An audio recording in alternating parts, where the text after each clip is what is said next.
During the 9th century, somewhere among the mountains of Sichuan or Shanxi province in China, a group of Taoist alchemists pursued an objective that bore no connection whatsoever to military affairs. They sought to achieve everlasting life. Believing that the proper blend of minerals might yield an elixir of immortality, they devoted years to mixing, heating, and testing whatever materials they could obtain, while following recipes handed down across generations of mystical and medicinal practice. At a certain moment, one specific mixture brought together three components, known as saltpeter, charcoal, and sulfur. Rather than bestowing endless life, that combination produced a far more forceful result. It detonated. Records mention scorched beards and workshops reduced to ashes appearing in the early historical documents, which convey all that is necessary to understand how that initial experience unfolded. No one present in that space intended to create a weapon. They named the product huoyao, which translates as fire medicine, a designation that still retains a subtle, somewhat awkward recollection of its first role as an unsuccessful medical preparation instead of a coming instrument of domination. Nevertheless, that single, unintended, beard-scorching batch of unsuccessful immortality elixir ultimately turned into the most significant chemical finding in the entire history of human warfare, the origin from which every gun, every cannon, and in time, every firearm on the planet would develop.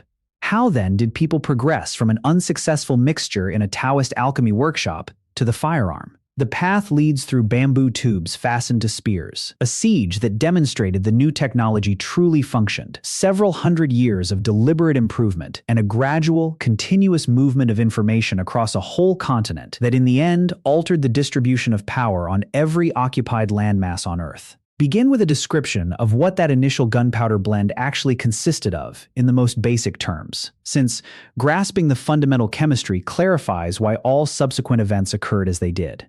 The combination those alchemists happened upon mixed potassium nitrate, referred to as saltpeter, with charcoal and sulfur in approximately a 75 to 15 to 10 proportion by weight. The saltpeter served as an oxidizer, which means it freed oxygen quickly when heated, thereby supporting an exceptionally rapid burning process that generated an abrupt, forceful enlargement of gas. That enlarging gas constitutes the complete principle behind every application gunpowder would later receive, whether that involved sending fireworks into the evening sky or later propelling a metal object from a tube with sufficient power to pierce armor.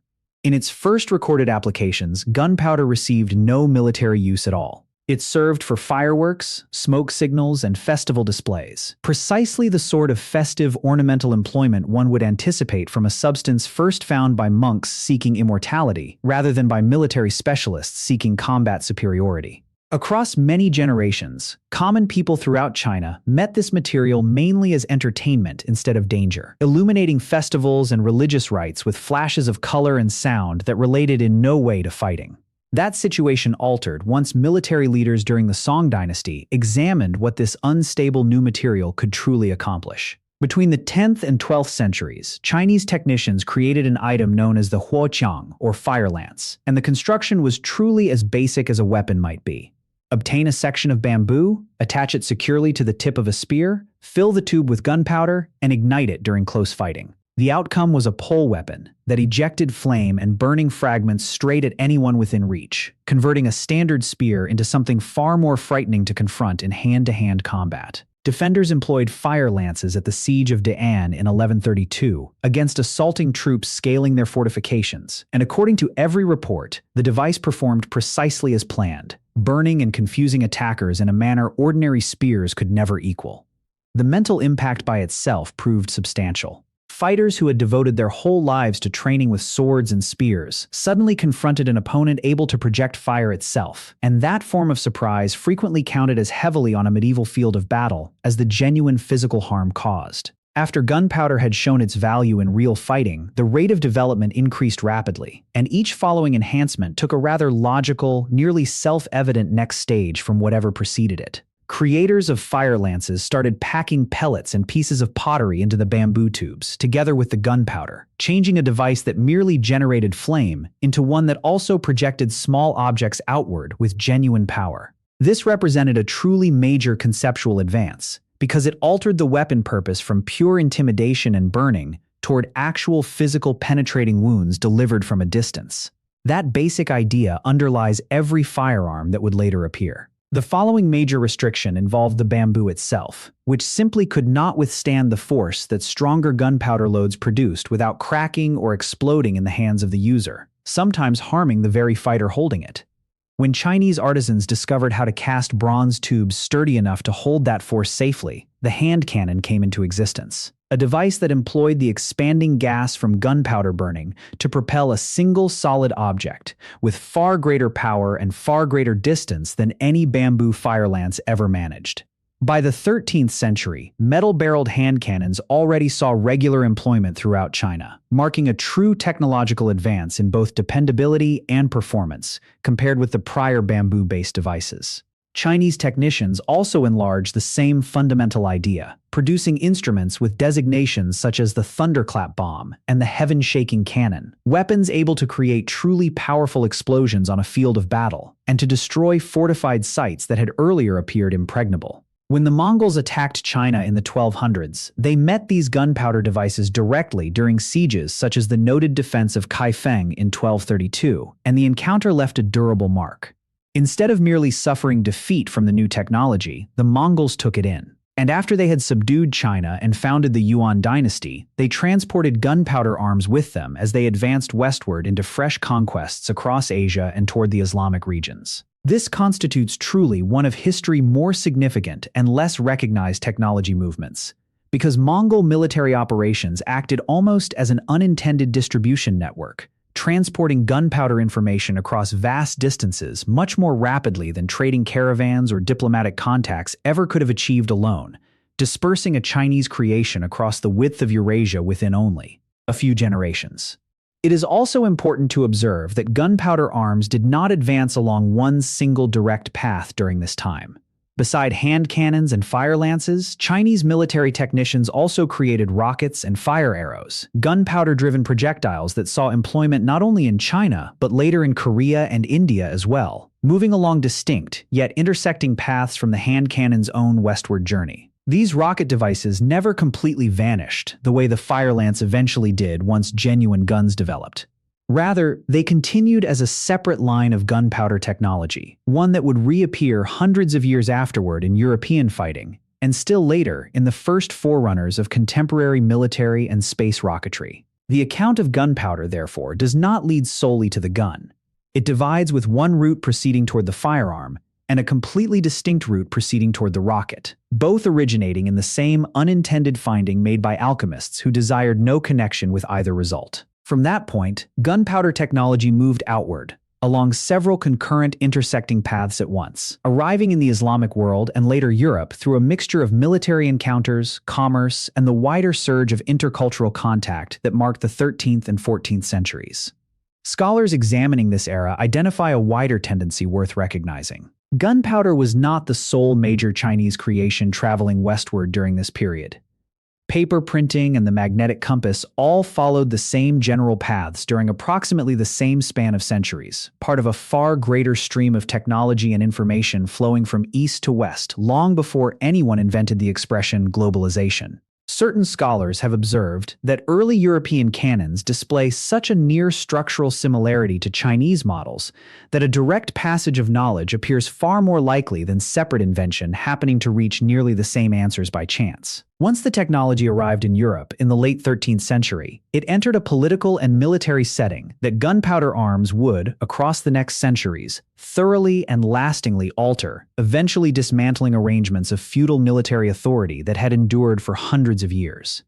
The change did not occur immediately. Early European hand cannons, much like their Chinese forerunners, were rough, slow to reload, and hard to direct with any genuine accuracy. Essentially a small cannon fixed awkwardly at the end of a pole. A person loaded powder and projectile into the open end, applied a glowing ember or a piece of slow-burning cord to a tiny touch hole, and hoped, with far more hope than certainty, that the resulting blast would truly direct the projectile somewhere beneficial.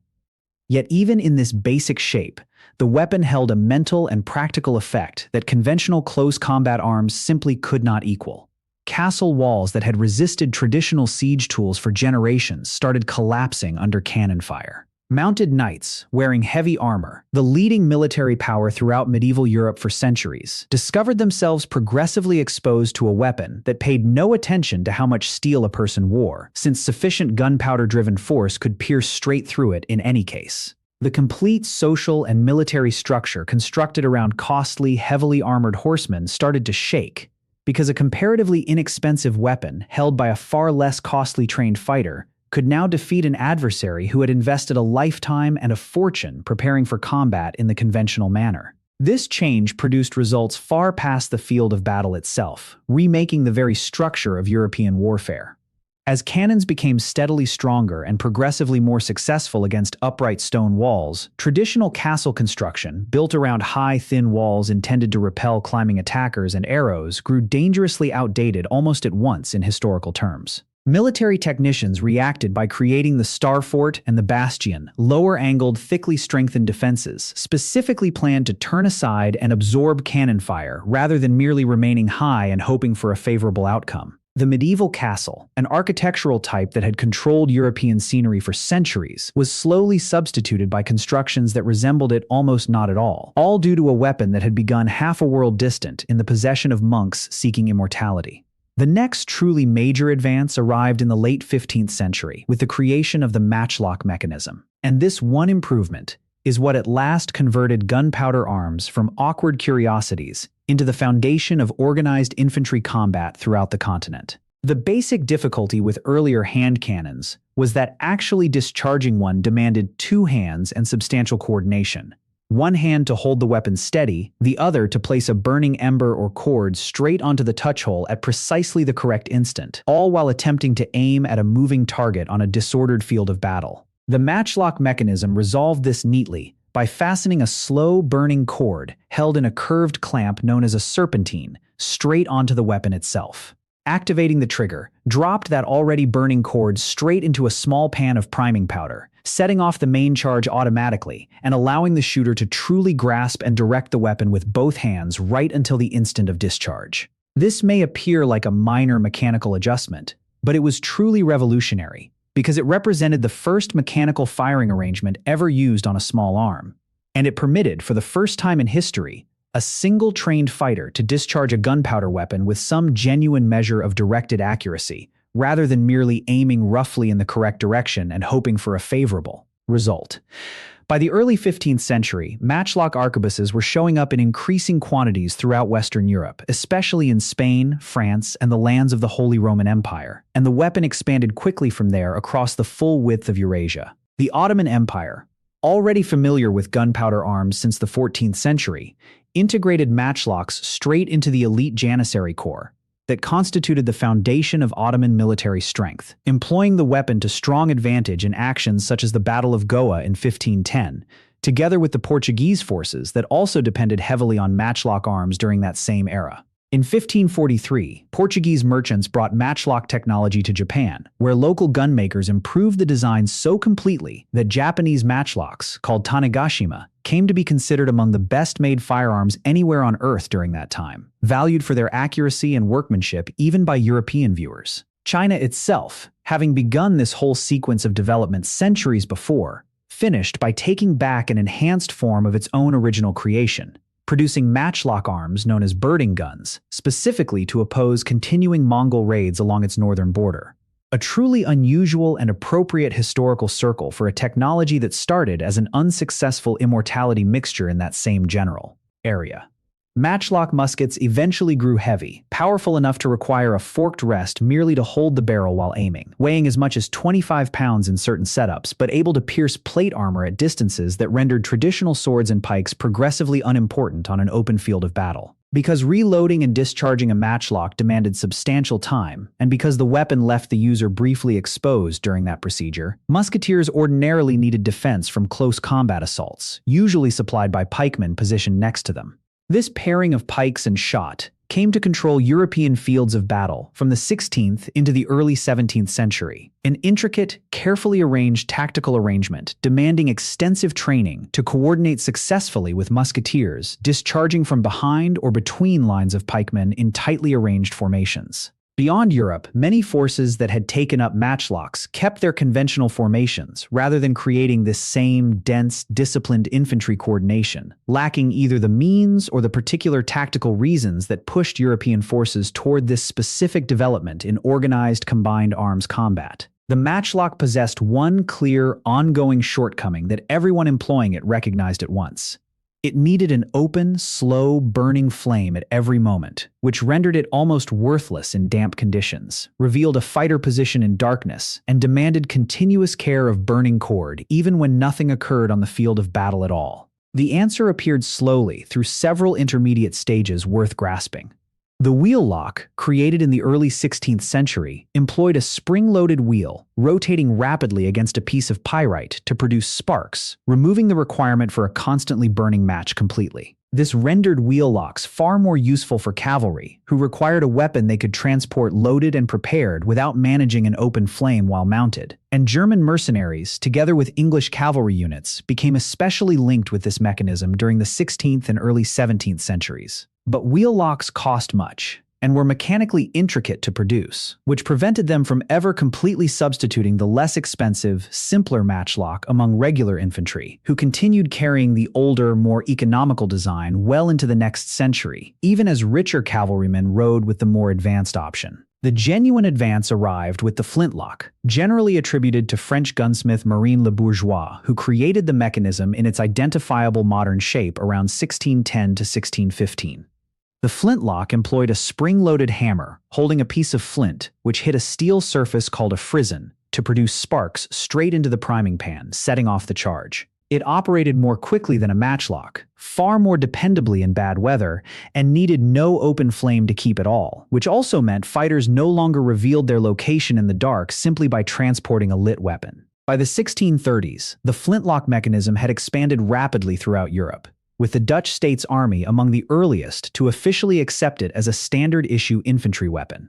And within several decades, it had become the leading firearm mechanism across essentially every major European military, a status it would maintain for approximately 2 centuries, right through the colonial expansion. The Napoleonic Wars and the American Revolution that followed, where flintlock muskets carried by both colonial militias and British regulars characterized the whole struggle from beginning to end. The flintlock arrival coincided with another truly major innovation, the socket bayonet introduced in the late 17th century, which fastened around the exterior of the barrel by means of a metal ring, rather than inserting straight into the muzzle, the way earlier plug bayonet designs had, which made the gun unable to discharge while the bayonet was actually fastened. This apparently minor alteration meant a fighter could attach a bayonet to his musket and still discharge it normally, uniting ranged firepower and close combat ability in one weapon for the first time.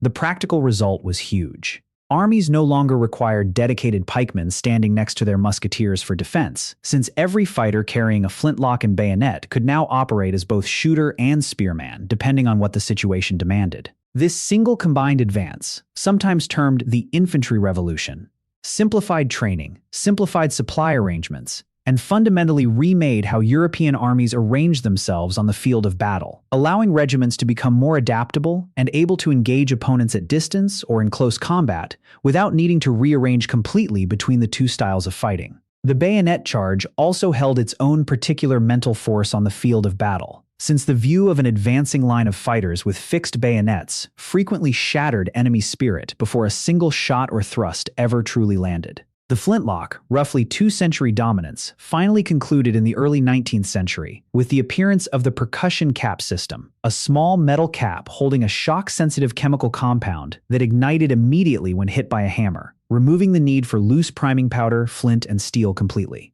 This last ignition advance made every prior mechanism, matchlock, wheel lock, and flintlock alike, essentially outdated within several decades, and it represented the final major stage in the centuries-long sequence of improvements that had started with monks seeking immortality in 9th century China. From that point, the rate of alteration only increased, leading toward repeating rifles, rapid progress in metalworking and production, and eventually arms that would have been completely unfamiliar to the fighters who once stood in disciplined lines with pikes and matchlocks waiting for their opportunity to discharge. Looking back over this complete path, from a Taoist alchemy workshop in 9th century China to flintlock muskets controlling European fields of battle nearly 8 centuries afterward, the account of how people created guns is truly an account about chance accumulation and movement occurring together across an immense period of time. No one began on the first day intending to create the firearm. A collection of monks searching for immortality happened upon an explosive chemical process and almost scorched their own beards off during the event. Military technicians, observing that explosive process, slowly understood its force. Could be directed first through a tube fastened to a spear, then through a cast bronze cylinder, then through progressively advanced mechanical arrangements, planned to set off that same basic chemical process more dependably, more rapidly, and with reduced danger to the person grasping the weapon. Each separate improvement, the change from bamboo to bronze, from open flame to spring-loaded mechanism, from matchlock to flintlock, resolved a particular practical difficulty that fighters and technicians had truly met while employing the version that preceded it. None of it demanded some single brilliant instant of complete creation. It demanded centuries of gradual improvement, transported across continents by commercial paths, military operations, and the sort of slow cultural contact that quietly remakes the world, while no one watches carefully enough to observe it occurring in the moment. Passing from Chinese technicians, Mongol conquerors, Ottoman janissaries, Japanese gunmakers, and European artisans, each group contributing their own improvements along the path. The gun that would later terminate the supremacy of mounted knights, remake castle construction, and finally decide the result of colonial conquest and continental conflicts across multiple centuries, began its existence as an error committed by people who never intended to construct a weapon at all, searching instead for something far more peaceful, a method to live forever.